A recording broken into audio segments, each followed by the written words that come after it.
নমস্কার, আমি আশালতা। আজকে আমি বানাবো খুবই একটা স্পেশাল রেসিপি, মটন কোরমা বানাবো। তো তার জন্য আমি এখানে মটন নিয়েছি, এক কেজি মটন আছে আমার। এটা আমি ভালো করে ধুয়ে পরিষ্কার করে রেখে দিয়েছি। আর এখানে পেঁয়াজ লাগছে আমার, আমি এখানে 6-7টা পেঁয়াজ নিয়েছি, একটু পেঁয়াজটা বেশি লাগবে। আর লাগছে রসুন, লাগছে এখানে আমি 10-15 রসুন নিয়েছি, এটা কুচে নিয়েছি। আদা নিয়েছি আমি 2 ইঞ্চির মতন আদা কুচে নিয়েছি। এখানে লঙ্কার পাউডার লাগবে, এটা খুব ঝাল লঙ্কা, এটা এখানে আমার 2 টেবিল স্পুন লঙ্কার পাউডার লাগছে। আর দই লাগছে, এখানে আমি 300 গ্রাম দই ব্যবহার করব।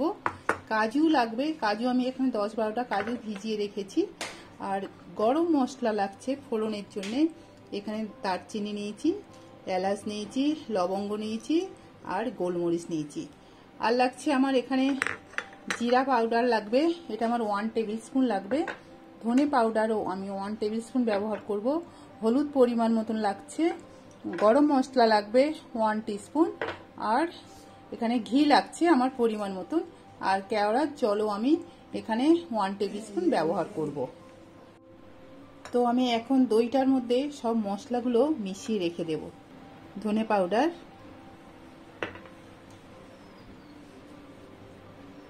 জিরা পাউডার,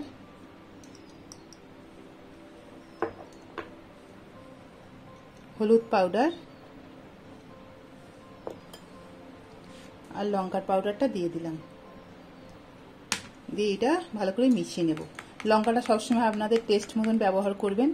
এটা ভালো করে মিশিয়ে নেব, তাহলে দইটা আর কাটারও ভয় থাকবে না, আর মশলাটাও খুব ভালো মিশিয়েও যাবে।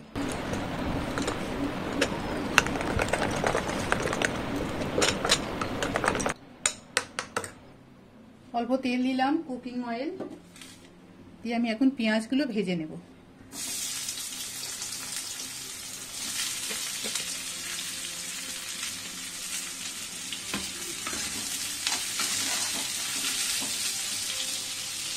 এই সময় আমি আদা আর রসুনটা এর সাথেও ভেজে নেব একটু।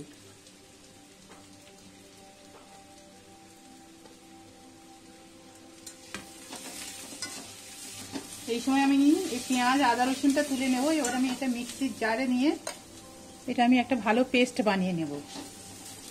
একটু ঠান্ডা করে তারপর এটা পেস্ট বানিয়ে নিতে হবে। এই পেঁয়াজটা আপনারা ছাঁকা তেলেও ভেজে নিতে পারেন, কিন্তু আমি একটু তেল কম ব্যবহার করব বলে এমনি করে ভেজে নিয়েছি। কিন্তু এমনি করে করলেও অনেক ভালো টেস্ট। এই রান্নাটা আমি প্রেসার কুকারে করব। তো প্রেসার কুকার আমি গরম করে নিয়েছি, এর মধ্যে আমি দেব তেল, দেব অল্প তেল আর ঘি মিলিয়ে আমি করছি। এটা আপনারা পুরোটাই ঘি দিয়ে করতে পারেন, তো আমি একটু তেল আর ঘি মিলিয়ে করছি। এটা আমার ঘি আছে, ঘিটা আমার গলে গেছে। দিয়ে দেবো গোটা মশলাগুলো, দিয়ে দেবো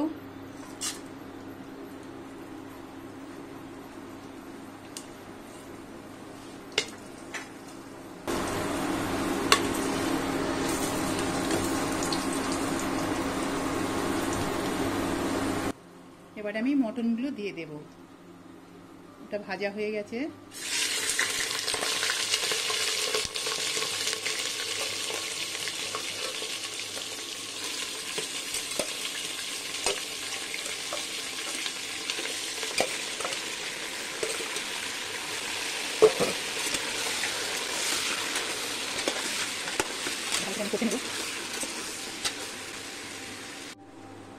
এখন আমি এই ভাজা পেঁয়াজটা বেটে নেব, এর সাথে আমি কাজুটাও বেটে নেব একসাথে। এই যে পেঁয়াজ রসুন বাটাটা, আদা বাটাটা, এটা আমি একসাথে এখন এই মটনের মধ্যে দিয়ে দেব। এটা বেশি কষতে হবে না, কারণ এটা তো ভাজা আছে।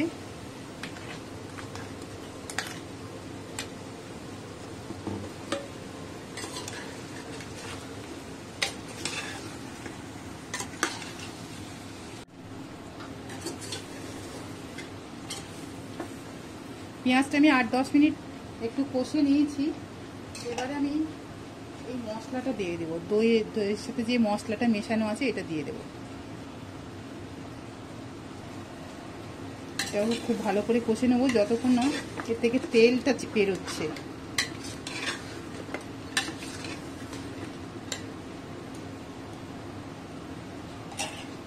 ঢাকা দিয়ে দিয়ে এই সময় আমি নুনটাও দিয়ে দেব স্বাদ মতো।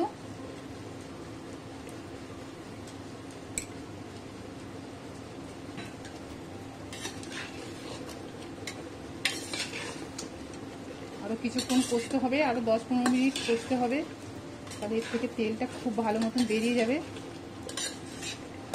হালকা ঢাকা দিয়ে দিয়ে কষবো। দেখছেন আমার মটন থেকে তেল ছেড়ে দিয়েছে।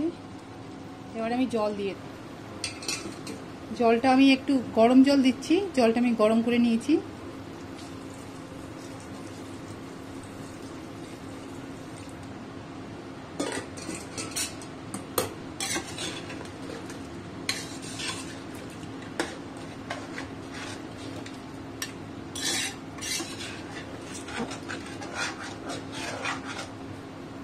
এবার আমি এটা 5টা সিটি মেরে নেব।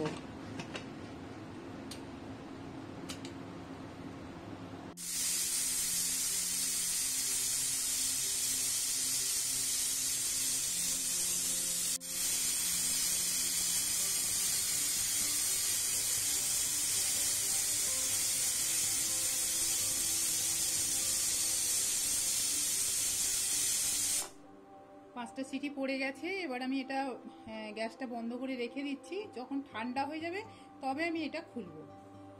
দেখছেন আমার প্রেসারের ঠান্ডাটা একদম বন্ধ হয়ে গেছে। এবার আমি এটা খুলে দেখব।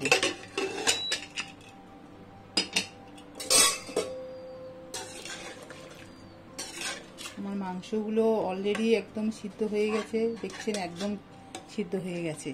তো এবারে আমি গরম মশলা আর কেওড়া জলটা দেব। গরম মশলাটা দিয়ে দেবো আর কেওড়া জলটা দিয়ে দেবো, দিয়ে এবার এটা আমি 7 থেকে 10 মিনিট আমি এটা ফুটিয়ে নেব।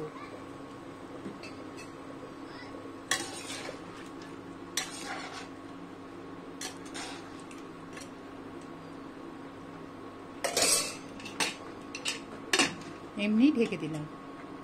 দেখছেন হয়ে গেছে আমার মটন কোরমা, অসাধারণ একটা রেসিপি। এখন আমি একটা বোলের মধ্যে নিয়ে নেব।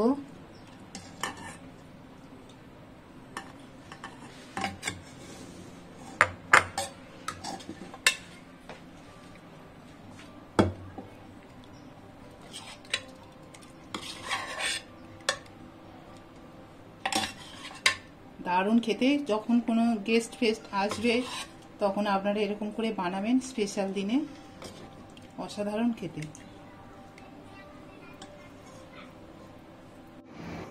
আমার এই রেসিপিটা যদি আপনাদের ভালো লাগে তাহলে লাইক করবেন, শেয়ার করবেন, সাবস্ক্রাইব করবেন আর আমার বেল আইকনে ক্লিক করবেন, তাহলে নতুন নতুন ভিডিওর সাথে আপনারা আপডেট থাকতে পারবেন। নমস্কার।